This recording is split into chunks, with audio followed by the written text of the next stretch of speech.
Welcome into another edition of Stadium Pulse on a Friday. Full playoff predictions coming up.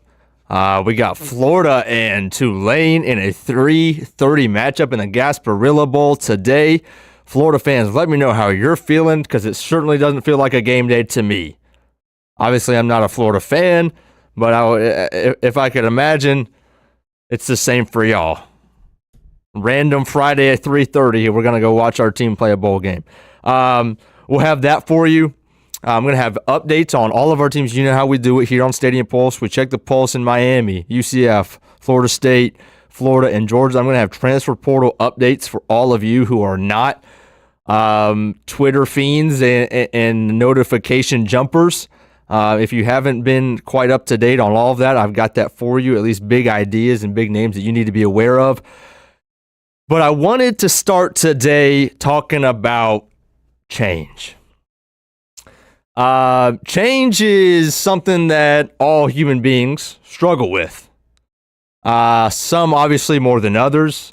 Depends on so many different factors, how well you're able to adapt to it, right? That's not a hard idea for us to get behind. The more attached we are to the former way, the former things, the more joy that brought us, the harder it is for us to adapt and move forward and get behind and support the new way, the new thing. What am I talking about here? Did you hop on just some philosophy course instead of college football? No, of course not. I'm talking about the new way of doing things in college football. I'm talking about the transfer portal. I'm talking about NIL. I'm talking about years of eligibility. I like to think of myself as someone who deals with change pretty well, right? Someone who deals with these things in a quick fashion. But obviously that's not the case, because here's what we've got in college football, especially, and why am I doing this now? Because it's the last 2 weeks in the transfer portal and all this stuff. We've got an absolute circus, guys. We've got an absolute circus. So go ahead and call me Grandpa, because this is how we're starting the show today. I was hesitant to start the show. I'm hesitant if you're an avid listener of us. We appreciate you, by the way. I'm hesitant to come at all on this show and start your Friday by complaining. As y'all know, if you listen, I'm always, trying to just encourage you to sit back and enjoy the game, enjoy college football. Because despite everything that I've said and everything that I'm about to say, college football still reigns supreme. It is the best sport in the world. There's no sport like it. There's nothing like it. However, that's why, obviously, I'm hesitant to start a show like this. But I can't help it today. I can't help it today. So believe me when I say I still love college football. I'd be straight up lying through my teeth if I told you that I'm all right with everything that's going on.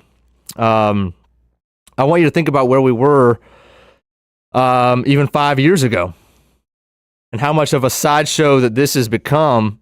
And obviously, guys, you know the arguments. You know the arguments of why the former way of college football, the landscape of everything. You know the arguments of why that was, for so many, so much better, right? Because gone are the days where you, and I'm not going to get into it too much, but gone are the days where you fully follow the guy from signing day and commitment of senior year of high school to graduation day at your university, at your school, at your team, with your team, right? Where you followed him from redshirt to backup to starter to NFL prospect, right? We know that. Those days are long gone. So I'm not going to, you know that argument.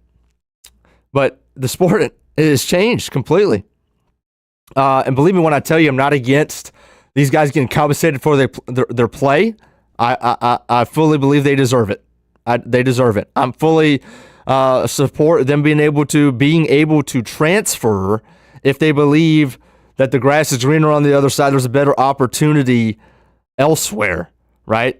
But the demands that these kids are putting out, and not kids, they're my age, is ridiculous. It's a joke.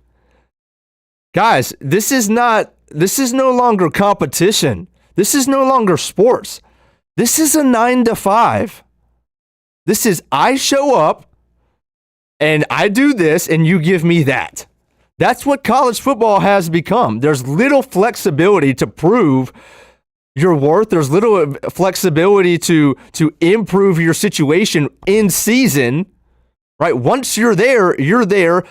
Regardless of what you do, you're getting X amount of playing time. You're getting X amount of dollars. You're getting X amount of whatever. And that's pretty much it. That's a job, guys.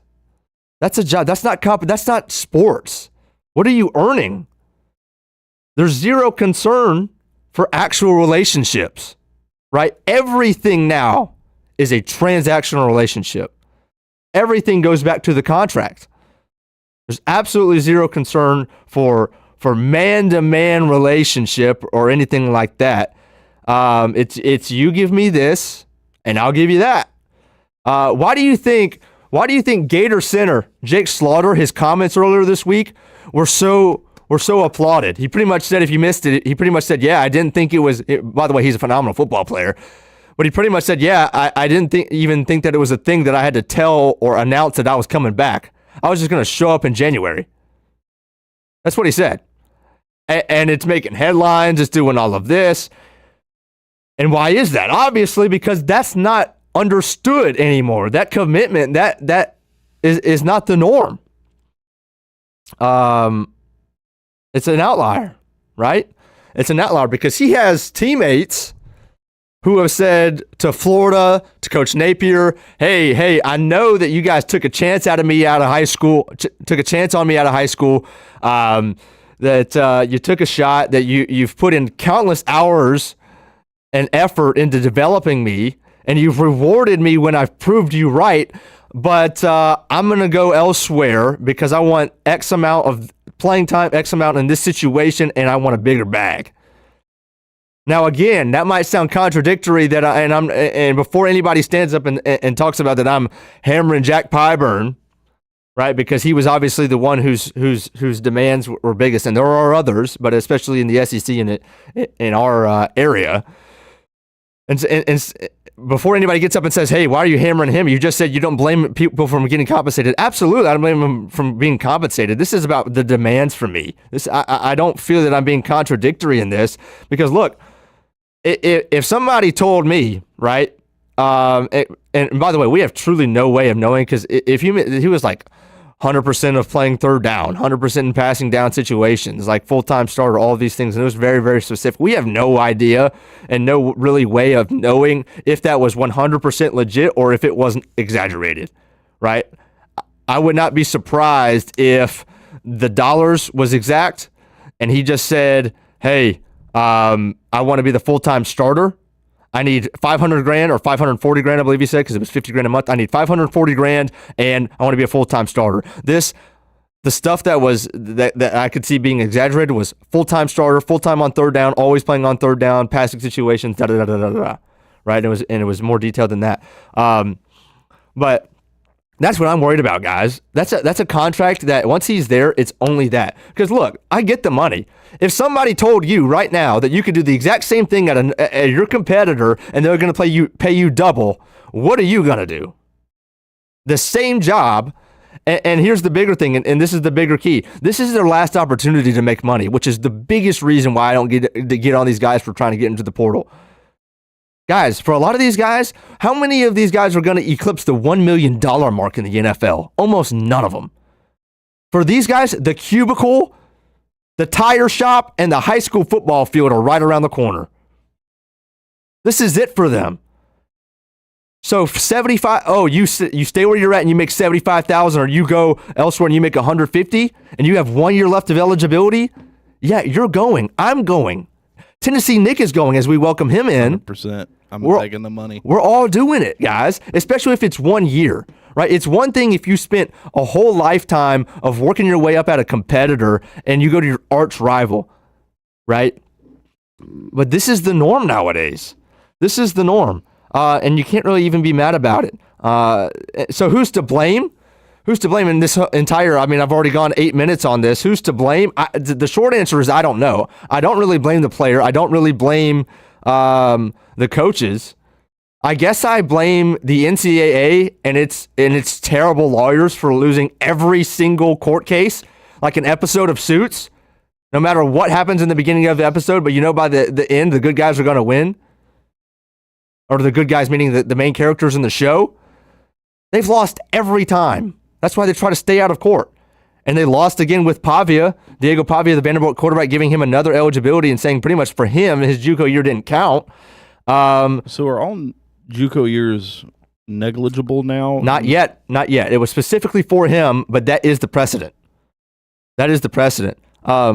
Guys, so I'm blaming, I guess, NCAA's lawyers. I'm bringing the NCAA board for not being able to see into the future on this before they opened Pandora's box and put in some regulations and some rules in place ahead of time. Think about how bad this is. Guys, we have a team in Marshall that qualified, that won 6 games, that qualified for a bowl game, and they've vacated it and forfeited because they legitimately don't even have a team. Their head coach takes off, and we know what happens when the head coach leaves. The entire roster goes. They do not have a football team at Marshall. They can't even play in their bowl game. Look, guys, we had Stephen Leonard on last Friday, publisher of Knights 24/7, on the show Friday, and he talks about Scott Frost has so much work to do because guess what? He's like, I asked him, how many guys are in the building at UCF? Still in the building, and he said probably about 50, 52 by his last count. It's like half a roster. That's a half a roster. This is Pandora's box, guys. Tennessee Nick, welcome in. I'll say this last thing. Because guess what? In a few years, you're not going to bat an eye, a single eye at early signing day. You're not going to care one lick, right? Because there's zero shot that you'll be seeing that 3. You'll bat an eye for the 5-star that commits to you, right? You're not going to bat an eye at the 3, the 4, the large majority of every other commit because there's no shot you see that low 4-star on the field ever, most likely ever. Because guess what? Who the new freshmen are going to be at your school that you get excited about? It's the JUCO transfer. It's the JUCO transfer, right? So the portal, you'll be up to date. But signing day will mean nothing to you if you're a big program in college football. Absolutely nothing. It still means a little bit, but not as much as it used to. I mean, I remember in high school when, this was Butch Jones, like 15, 16, like top 5, top 8 classes, whatever it was, and geeking about it. And I think the only thing that came out of signing day for Tennessee as a fan base, one was Lagonza Hayward flipping right before the signing day. I think either to Georgia or Florida won. I think it was Florida. And then David Sanders, like the jewel of the class for us, said, I'm not going to sign on National Signing Day. But then wound up signing it. I think it was like NSD's on Tuesday. He signed finally on Wednesday or Thursday. So why he didn't sign that day but waited 2 days to sign, you have to wonder now if the big guys are going to say, well, look, we're at the deadline. I'm ready to sign, but I want a little bit more. So I'm wondering maybe if that's what happened with David Sanders. If that's the case, it's fine. We'll pay him a little bit more to keep him. I just hope he plays up to a better level than, say, Lance Hurd or what we've had at tackle recently. But that's even something that you can face with those big 5-star guys. If they can look at you at the deadline and say, I'm here. How bad do you want me? Right. And here's the thing with the JUCO stuff. Because the freshmen, the 17, 18, look, the fact that Ryan Williams, and we've made the jokes about, did you know he was 17? Did you know he was 17? Everybody, that's every broadcast ever. That's all they know about the guy, that he's 17 years old. But the fact that he is not only playing, but making this big of a contribution is going every single year as we go on, it's going to be that much more of an anomaly. Like, holy cow. Remember when Ryan Williams did this in 2024? Because in 2028, at the big programs, there's not going to be a single 17, 18-year-old on the field. That freshman, again, is going to be a 20, 21-year-old, because guess what? That'll be your freshman, right? And then your old veteran lunch pail guys will be 24 and 25, and then your old geezers and grandpas that sneak their way into more years of eligibility will be 26 and 27, and before you know it, you're watching NFL football. You're watching NFL football. You have a bunch of 23 to 26-year-olds playing. You're watching NFL football. And despite all of this, again, I will restate, college football will still reign supreme. It's still the best product. It's still the best sport. Guys, the video, think about the video game, right? NCAA. Yeah. Okay, the ratings and the sales for all of the top video games for 2024 came out, I believe, this week. NCAA crushed everybody as the top video game sold this year. Why is that? Obviously, there are so many reasons. Obviously, so many of those surround the topic and the feeling of nostalgia that we got from when our childhood years and our teenage years of playing that on the PS2. But so much of it was what we remembered, what the viewing experience that came with watching our teams in reality as we played on the PS2.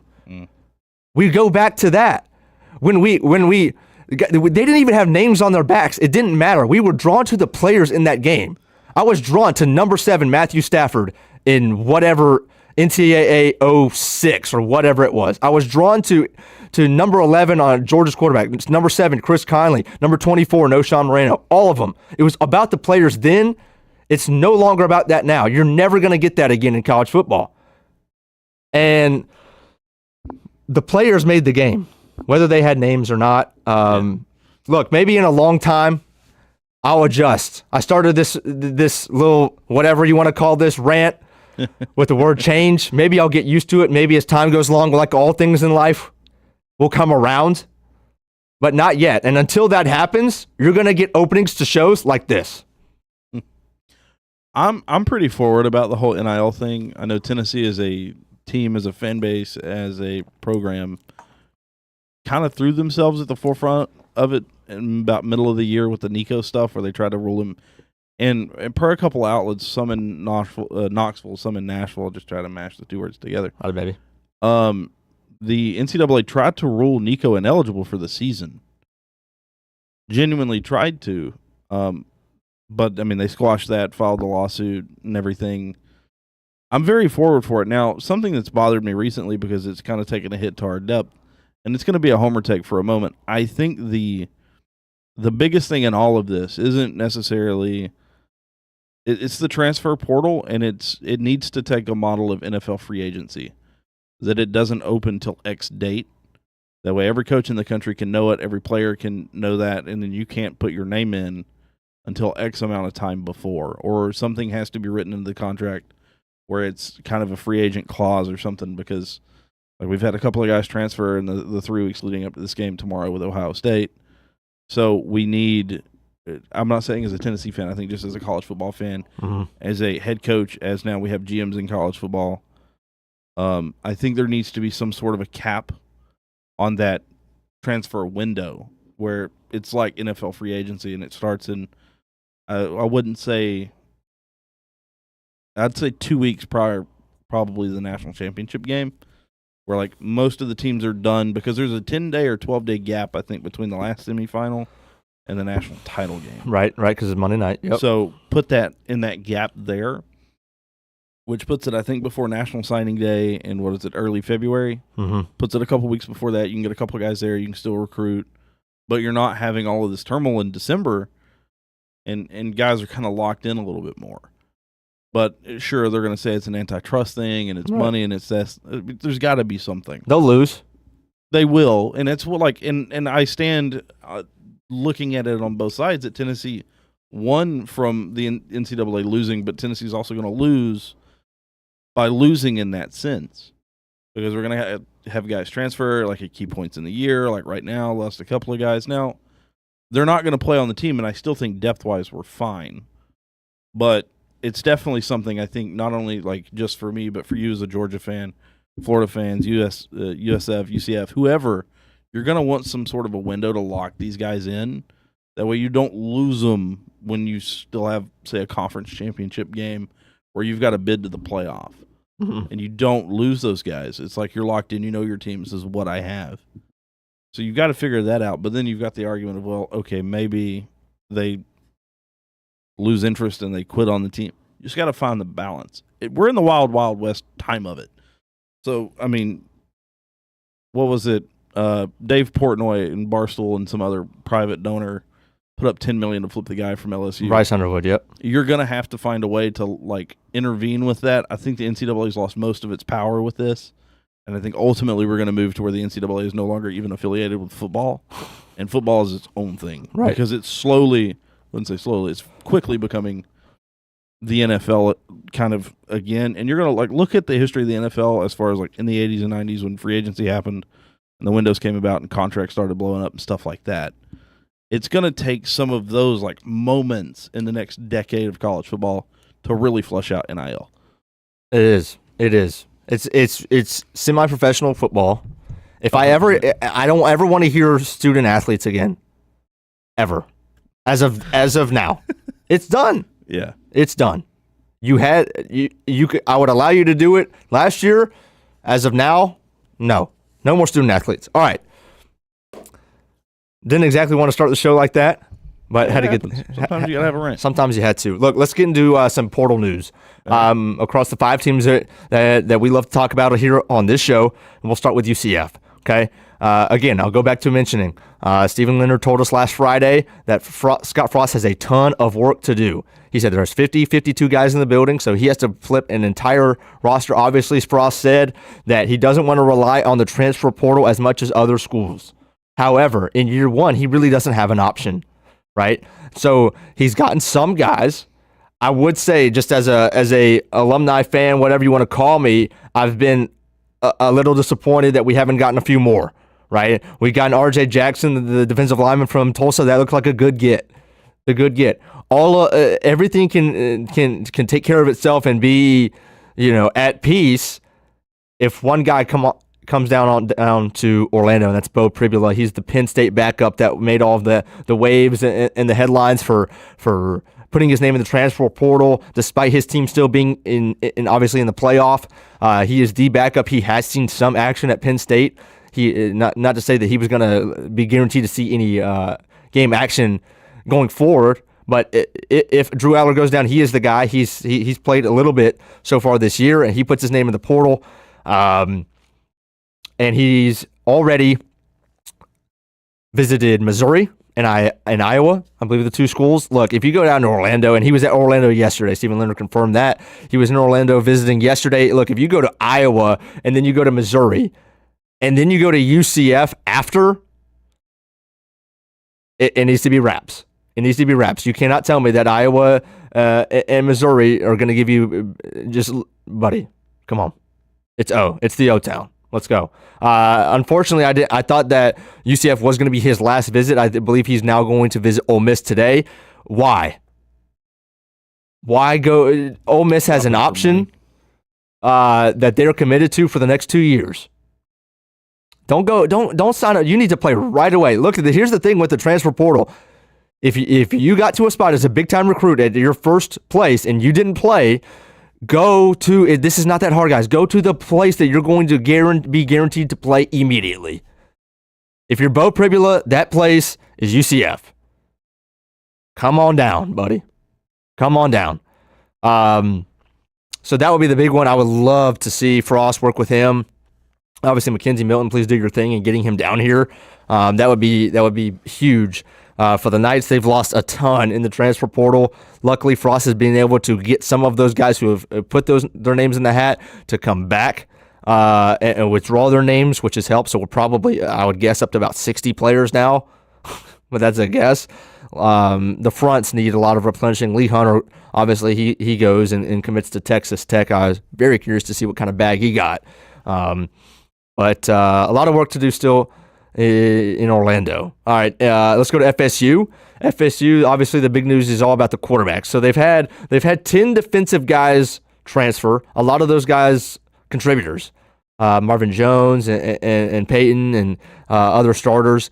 But a lot of the news on them is just at the quarterback position, right? They lose Cromenhawk, and he goes to Mississippi State, former 5-star guy. And then they bring in Thomas Castellanos, right? Obviously we talked about him last week, started at UCF.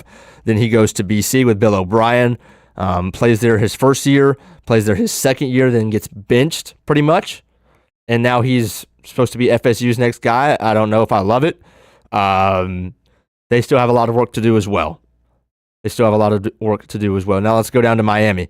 They get former LSU star. I don't know if you can call him a star. Maybe I shouldn't say that. But receiver CJ Daniels, very good football player. So that's big for them. But Miami, you've kind of lost out on a lot of quarterbacks. You don't have a guy. They were tied, I guess, to Malik Murphy, the former Duke guy. He's going to Oregon State. Miami, you lost out to Oregon State. who's now, Nick, am I wrong on this? Oregon State in the ACC, right? Let me verify. I think that's right. Well, Oregon State was one of the 2 teams left. It's crazy that this realignment still every once in a while throws me for a loop. So who? Wait a minute. They didn't I get. think they're still Pac-12 at the moment. They haven't found another conference because they're the Pac-2 teams. Oh, is that them and okay? Wazoo that are left. Oh, still okay. The fact that I'm going to say pretty confidently that Miami had him as an option, Malik Murphy, and you lost to Oregon State. I think I can say that pretty confidently. You lost out on John Mateer. He's going from Washington State to Oklahoma. So who you got? There's obviously still plenty of good quarterbacks in the portal, but so far for Miami fans, they're probably pretty disappointed. They've missed out so far. Again, they get C.J. Daniels and they get some other guys, but as of right now, you're on the outside looking in at the quarterback position. You got to find a guy to beat your next Cam Ward if you want to compete and finally win an ACC championship. I wouldn't have that much confidence if you couldn't do it with Cam Ward. So yeah, Georgia. Not a ton of news, but Julian Humphrey, he goes to Texas A&M. That was your starting cornerback for 10 or 11 games this year. Obviously, he lost his job. He's getting less playing time, so obviously he goes, right? It's tough when you're trying to hold off the top cornerback in the class below you, 5-star Ellis Robinson, who's an absolute animal. And then you lost your job to Daniel Harris, first of all, who's a 6'3" guy who has all the traits of an NFL corner. Obviously, Dalen Everett is the solidified one at corner. Daniel Harris takes Julian Humphrey's spot in the last couple weeks of the season, and Ellis Robinson is the up-and-comer who's probably going to be your lockdown guy next year. Once Dalen Everett moves on, Julian Humphrey transfers. He immediately goes to Texas A&M, which is his home state. Not surprised there. You did get Dane Key. Former 4-star receiver at Kentucky. He is one of their top options. 6'3" guy, commits to Georgia a couple days ago. Right, so you can already see that Georgia's trying to replenish the wide receiver room, which has let them down quite a bit throughout this season. Has been one of their biggest areas of concern, dropping the football, guys not getting open, not having a true X receiver with Colby Young and all of the off-the-field stuff there. We still don't know really an update on when the charges have been dropped, but there's something with the DA or whatever, or he's practicing, but he's not allowed to play. Right, and Georgia has said until they're going to hold off, right? But Georgia's not had an X receiver all year long. Maybe Dane Key can be that guy, 6'3" guy. He's ranked the 4th best receiver in the transfer portal. Say what you will about that. I couldn't name you the top 10 or anything like that, but there have been some good ones. Obviously, if you're Georgia, you're losing guys like Dom Lovett, you're losing guys like Arian Smith next year. You got to replenish that room and fast. You're not going to rely on London Humphreys to do it. No slight to him, but you have a ton. Your best receiver recruiting class out of high school that you've had in probably 5 years, but you can't count on those guys right away. All right, so this is a good get. Dane Key from Kentucky to Georgia. And then last but not least, we'll talk about UF. Dallas Wilson, obviously the big one. There's been a ton of big ones, but Dallas Wilson goes from Oregon to Florida. I believe that was yesterday. Unbelievable job. Again, Napier deserves a lot of credit.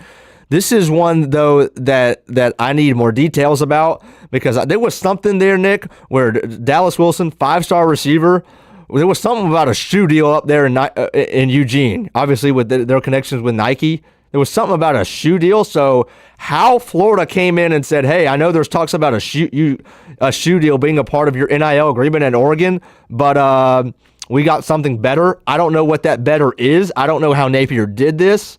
I don't know if this is something where he got up to, or it was getting set. He's a Florida kid. He was getting set to go up to Oregon and realized maybe this is an empty promise, like a Jalen Rashada, almost an inverse of Jalen Rashada at Florida. When he then goes to Arizona State because they promised him all this money and whatever. We still don't know all the details there. Maybe it's that kind of situation, but I don't know how Billy Napier did this. So I'm eager to see the details, but nonetheless, he gets another 5-star recruit for Lagway, and maybe it's just that. I don't know. That Dylan Gabriel's obviously going to be gone. Dallas Wilson doesn't know who the quarterback's going to be next year at Oregon. He knows one thing for sure. DJ Lagway is going to be the quarterback at Florida, and he's a top 5 quarterback next year in college football. Go ahead and throw him in the Heisman conversation next year. If you're a listener on this show, you know how high I am, and we have been on DJ Lagway. I told you after his second start in the SEC that he was a top 5 quarterback in the SEC, and he proved me right. So maybe it's just that. Dallas Wilson wants to play with DJ Lagway. Trey Wilson, Eugene Wilson is going to be back next year. You have guys on the outside. I mean, yeah. Ricky Pearsall was your top guy for a long time. Now, Ricky Pearsall is a great football player, obviously, but he wasn't the top recruit. This is your best recruit alongside Trey Wilson. Florida fans, you have legitimate stud weapons that you're going to have for DJ Lagway. And obviously, your running back room is coming back for the most part, other than Montrell. Jake Slaughter's coming back. A lot of reasons to be excited for Florida offensively going into next year, that you think that you should have a top 10 offense in the country. If I'm a Florida fan right now, my expectation or my goal for my football team is that we have a top 10 offense in the country. Not necessarily points scored, right? Because we know that other conferences don't play defense, right? So there's going to be a lot of other teams that probably score more points than you. Maybe not. But I would say this, Florida, you want to be a top 3 offense in the SEC, points per game, and just optics, a top 10 offense in college football. That's my goal if I'm a Florida fan. All right, let's take a break. Full playoff predictions after this. We got to hear from Tennessee Nick. He's got Heupel versus Ryan Day. We got Tennessee, Ohio State. What's the most intriguing matchup of the first 4? How many upsets should you be taking? Look, this is obviously, it goes without saying, the first year of the 12-team playoff. How much does precedent in the 14 playoff, should that play into our minds when we're trying to predict a bracket like this? We got that for you. Who's going to win it all? That's right after this. We'll take a quick break, and we'll be right back on Stadium Pulse. Welcome to Everbank Stadium. We call the stadium the bank. Here inside the Jaguars locker room, this is called the Vault.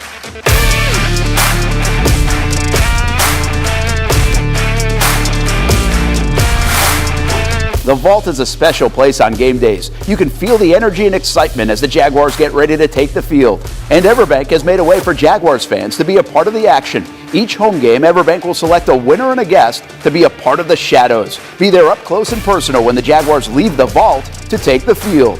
Not only that, the Vault Lounge provides a VIP pregame tailgate experience. High-end food, beverages, music, and more.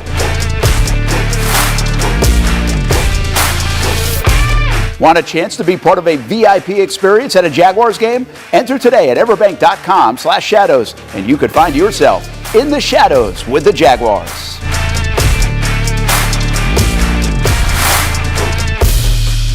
For the game day hustle and every day in between. Juggling my show, Jag Social, to going under the Friday night lights and a social life, it's a daily tournament. But this ride, MVP status. The all-new 2024 Lincoln Nautilus isn't just my car, it's my personal locker room, office on the go, and VIP lounge on wheels. Let's talk tech. My profile remembers everything from customizing my dash display to setting the ambient lighting and my signature scent. And wireless charging, essential for live tweeting scores. Whether I'm packing for a beach day with friends or heading to the gym, there's space for every passion. After dominating all day, this becomes my recovery zone. The massage feature is like having a personal PT on call. Life's a non-stop game, but with this ride, I'm always on my A game. The 2024 Lincoln Nautilus. Drive.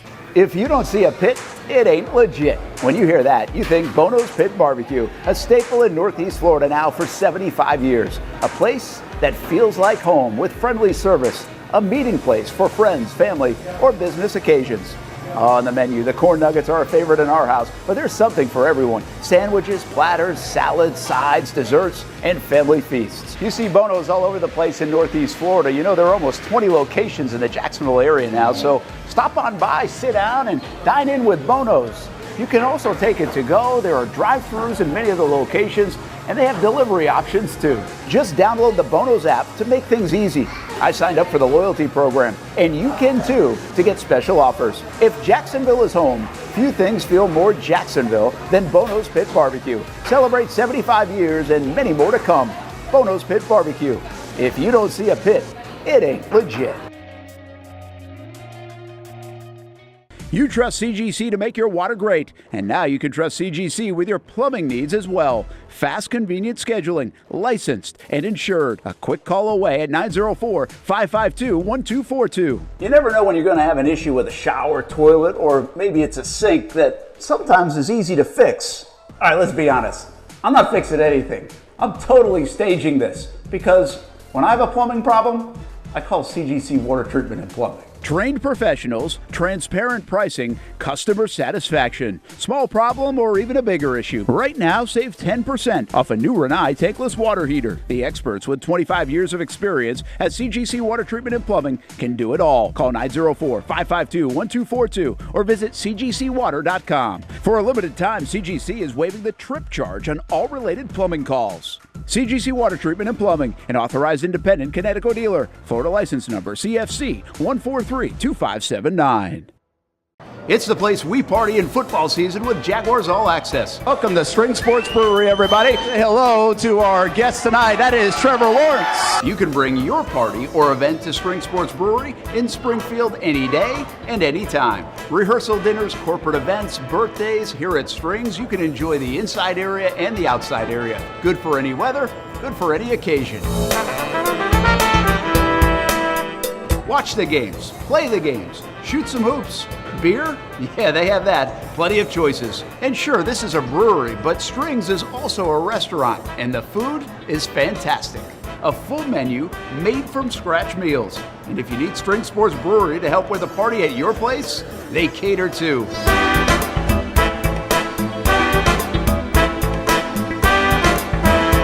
Family, beer, food, sports. Spring Sports Brewery in Springfield. Welcome back to Stadium Pulse on a Friday morning. Hope everybody's doing well. Hope everybody is, this is a great day for shows like this.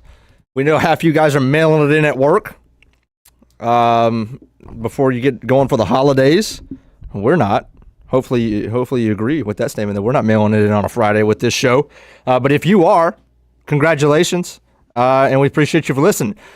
All right, playoff, 12 team, obviously. Real quick, but hold on. Before we even look at this, Nick, you're a stud. Jump the gun. You're a stud. But before we even look at the individual matchups, right, I want us to think, if we're trying to predict, right, what's going to happen, let's not look at the individual games. Let's zoom out, right, and think about how past years have gone. And you immediately say, well, we can't look at how past years have gone because this is the first year of the 12 team. Right? And I would obviously say you're correct. Great point. However, precedent still applies. And it does not apply in the first round. But what is the precedent in the 4-team playoff for years is that the 1 and 2 teams dominate in a big way. Have there been a few exceptions? Absolutely. But 1 always whoops 4, the 4 seed, right? 2, most often, maybe he plays a little closer, but 2 most times beats 3. In most years of the college football playoff as a 4-team playoff, it's been you could have played a BCS model and gotten the exact same result, right? Why do I say that? There's very little upsets, 1 to 4, 2 to 3, 1 and 2 always dominate. So if you're looking to predict this, before we even get to individual matchups, be very hesitant to not have Oregon in the national championship. They're the 1 seed for a reason. I understand. There's been more parity this year than ever before. But that's for teams 5 in the 5 to 15 range, right? From 4 to 12. In that range, sure, you've had a lot of parity, and there's not been 3 or 4 teams that have distinguished themselves from everybody else. Oregon has distinguished itself all year long. Be very hesitant to fill out a bracket or predict this thing and not have Oregon in the national championship. For me, I would say the exact same thing about Georgia. I'll give you a pass, though, if your whole argument surrounds playing a backup quarterback. I understand. I'm still going to take them, and I would still tell you to be very hesitant to have a lot of teams upsetting Georgia.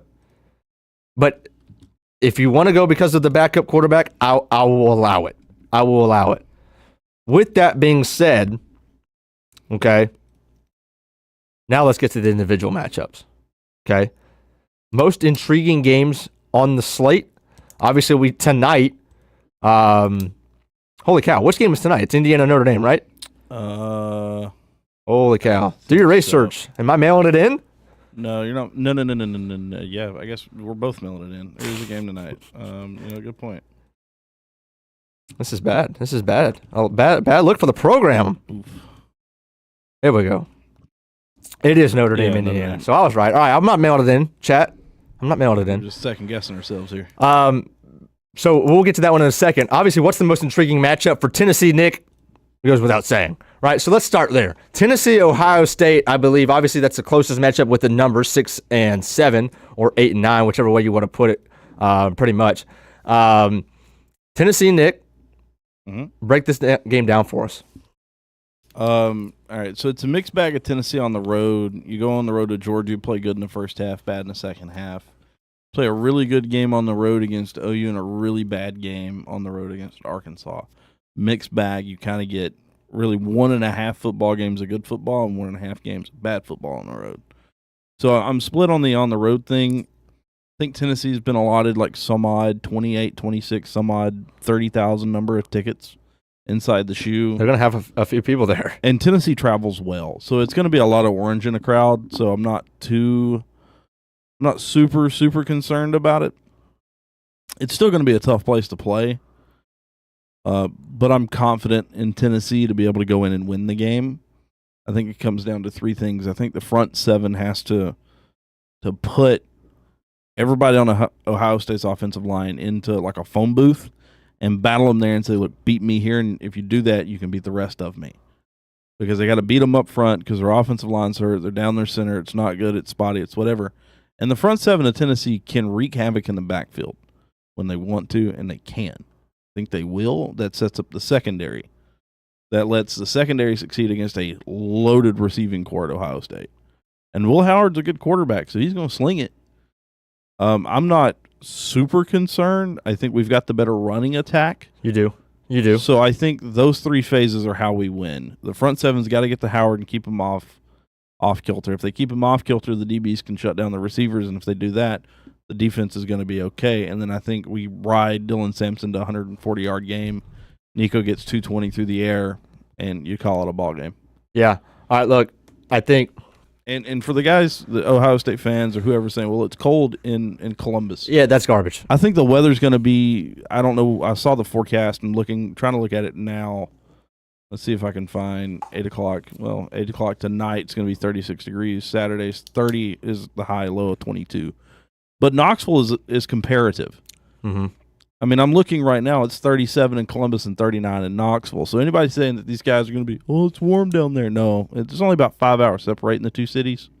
It's really a short drive. The boys are going to be okay with the weather. Yeah. It gets cold in Knoxville. Been there before. It gets cold. It does.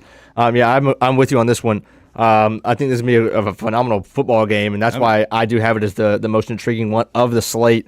Dylan Sampson's going to run the football 25 times. And again, it's the same theme that we've talked about with Nico in all of his big games. Can he complete enough passes and be efficient down the field? Because he's really struggled with that to win this football game. Last 2 weeks of the year, he's playing his best ball.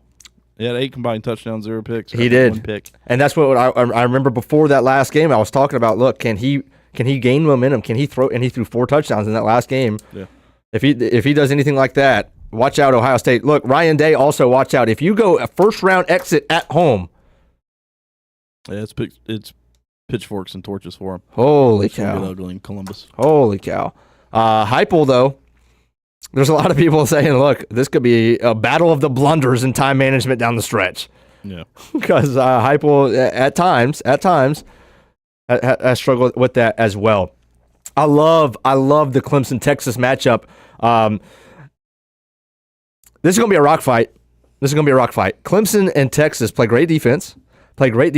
Look, Texas is not that good, and they're a phenomenal football team, so don't get me wrong. I'm saying in the scope of the playoff, they were ranked 2 or 3 all year long. They are not the 2 or 3 ranked team in the country. They beat nobody That's it. In this graphic that you see, they beat 0 teams. And obviously they didn't play Tennessee. They played Georgia twice. They're 0-2. So technically they're 0-2, right? They didn't beat any good SEC teams all year. Does that mean they're not good and they can't beat a team like Clemson? Absolutely not. Don't sleep on them just because of that, but it should mean something to you. It should mean something to you. Clemson has the ability to make this an ugly game. I don't see a whole lot of points here. Because Clemson, out of baby. Georgia out, my bad. You're leaving out the most important team. Clemson, Klubnik versus Ewers. Who makes the turnover in the fourth quarter? That team will lose. I think this is a one-score game down to the wire. Quinn Ewers, at times... Does Ewers stay the whole game? Is he in the entire game, or do we see Arch come in at some point? Look, you've had time to install more for Arch Manning. I would be, again, I said it before the SEC championship. I'll say it again. Arch Manning needs to play in this game at some level. He doesn't have to get half the time. He doesn't have to get a quarter of the time. At some level, he's got to play in this football game. He is a weapon, and in the same way that you find ways to get your other weapons to football, you need to find it for Arch Manning. I have Texas in this game by 3 points. I got it like a 20-17 ball game. I think it's pretty accurate. At first, when I looked at this, Texas is going to blow them out. But the more I think about it, probably it's going to be, like you said, a rock fight. It's going to be a lot closer than people were thinking at first. Yeah. Regardless of what the spread is. All right. Yeah, I'm with you. We'll roll through a couple of these. SMU, Penn State. I have Penn State. Kevin Jennings for SMU is about as explosive as it gets. He's also, that kind of firecracker player where you don't know. How is he going to play on the road in a playoff type atmosphere? And why am I counting on Penn State to win a big game with James Franklin? I don't know, but I am. I'll take Penn State, and I'm also going to take Notre Dame at home. You got the same thing? See, this is the thing. I'm not big on Penn State. I've always kind of agreed with the idea they're fraudulent. I think here's the thing. If I'm ESPN, I am not slotting Ohio State, Tennessee, even though it's theoretically your best matchup of the day, as the 8 o'clock game. I'm putting Penn State at 8. Give me a whiteout at 8, first round playoff. Yep. Cinema. But yeah. I want to take SMU because I don't trust Penn State, but I think they're ultimately going to be too talent rich. Yeah. To let a 11-2, I guess, ACC runner up beat them at home, probably in a whiteout game at noon. I think, yeah. It's a shame this is at noon. It is. One more note I have to mention, again, and we talked about it in the Brendan Austin show yesterday, Texas is minus 12. There are going to be people, rightfully so, who unload the clip on Clemson plus 12, and I fully support it. I said it was my best bet of the week yesterday. We always do our best bets. Clemson plus money. If you want to do a teaser, if you know what that is, if you don't, look it up. A teaser with all these. We have some huge spreads, and I don't see a lot of big box scores here. You take Clemson at plus 12, or you get a teaser and you get plus 18.5, plus 19. You get Tennessee plus 15 or something like that, and pair it with one of the other two games. It's not betting advice, but it might be betting advice. I got to talk about Georgia. Look, Gunnar Stockton, we know the thing. If you're ready to tell me that going from Carson Beck to Gunnar Stockton is enough of a reason for you to pick a James Franklin-led team over a Kirby Smart team, I'm going to tip my cap to you and say best of luck if those teams were to meet in a semifinal game. If we rewind to the quarterfinal, if you're ready to tell me that going from Carson Beck to Gunnar Stockton is enough for you to pick Riley Leonard, who has not thrown for more than 230 passing yards in a single football game this year, and Marcus Freeman on the road over the Dogs and Kirby Smart, I'm going to tip my cap to you and say best of luck. I'm not ready to do that. And truly, I don't think a lot of people are and should be. Again, I'm going to tip my cap. If you want to take those teams against Georgia, go ahead. Now, I do think outside of Oregon, Notre Dame does have the best shot to beat us because I think they're the most complete team. But they don't have a single player on their defensive line that's over 300 pounds. We talked about it last week. How are they going to stop Georgia's run? They got a bunch of skinny dudes on those defensive lines, and they play well. Look, they have the best secondary maybe in the country, Notre Dame. But that's not how Georgia wins. That's not how Georgia wins. For that reason, I do think they'll make Indiana one-dimensional tonight. And Indiana, this is the key for tonight's game is what does Indiana struggle with? Running the football. They've been made one-dimensional at times this year, and they've only been able to throw. Right? Well, so that they struggle running the ball. What does Notre Dame struggle with? Stopping the run. So it's almost like this wash where Notre Dame doesn't do well stopping the run. Well, Indiana is not able to capitalize because they don't run the football well. So you might see Curtis Rourke throw the football 45 times tonight. We gotta hurry up because we're running out of time here. Nick, give me your final predictions. How far does Texas go, and what do you got for your championship and your winner? Oh, see, I hadn't even thought through it that far. So here's the thing. I'm going to take Notre Dame over Indiana, Georgia over Notre Dame, Penn State over SMU. Okay. I don't trust James Franklin, but I'm going to take Boise State. Okay. I'm going to take Tennessee over Ohio State. I'm going to take Oregon over Tennessee. I think it's just too big of a matchup for us. Texas over Clemson by a 3-point margin. Texas over Arizona State. Okay. Oregon over Texas. Georgia over whoever they play, and then you get Oregon, Georgia at the end of the day because they are the two best teams, I think, at the moment. But I think you can have Tennessee Bring back the make BCS. a run. I don't agree with bringing back the BCS Kidding. because then you're going to have too much you're going to get that Bama LSU thing again, and it's going to be really annoying. Yeah. But I think anybody really can make a run here. Penn State could do it, Notre Dame could do it, Tennessee, Ohio State could do it, Texas can do it, and Clemson's sneaky because Dabo's been there and done it before, so he knows how to win. Right. Really, it matters about when you get to this point, you click and make it all happen at the right time. And that's what it feels like for Tennessee in the last 2 weeks. Nico that's where he was. 3 weeks off, you get the hill up. Nico gets time to practice. You install stuff in the playbook, figure it out. You game plan for Ohio State. I think there's a chance. Oregon feels like a big matchup, but it's SEC football. How's it going to affect Oregon if we get there? Yeah. It's a neutral site game. It's going to be interesting. It is. But I'll take, I think it's the obvious thing because I don't really believe in Notre Dame. I don't believe in Penn State. Texas hasn't beat Georgia in 2 tries. They're not going to do it in a third. I mean, I like Kenny Dillingham in Arizona State, but it seems kind of backdoored into the 4 spot. Boise State, I think they're good on the run game. I don't know how the pass game is nor how the defense can withhold or withstand some of these teams they're going to face. Oregon, I think, is very well-rounded. Georgia's well-rounded, but does have some problematic spots. Yep. But I think ultimately, between Kirby and the experience on the team, they're still going to rise to the occasion. Mm-hmm. And that's what makes Ohio State scary is I think that Ryan Day can get these guys to rise to the occasion. It's the second life for them. Yeah, kind of looking Right? back 2 years at the playoff against Georgia.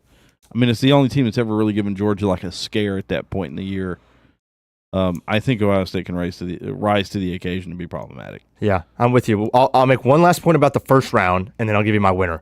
So again, with the first round, if you're gonna see upsets because of what I told you about precedent and final and 14 playoff and the top teams always dominating, Boise State and Arizona State are obviously excluded from that because they're not 1 and 2 in the actual rankings. They would have been 11 and 12.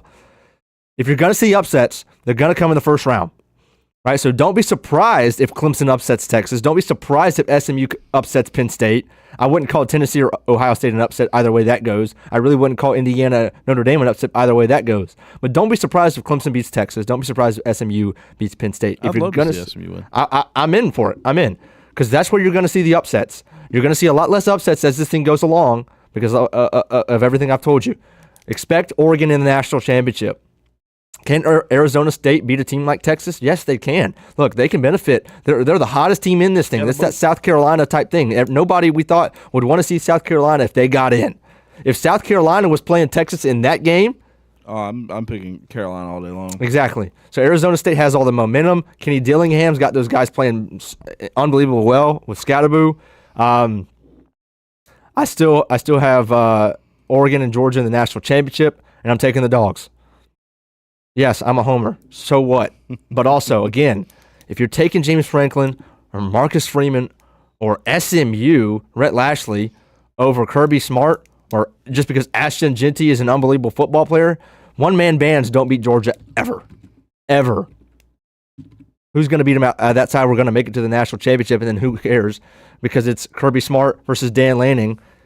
Forget the players. Or, forget Carson Becker, Gunnar Stockton. Forget that whole thing. This is Dan Lanning and Kirby Smart and the defenses and a 53-man game.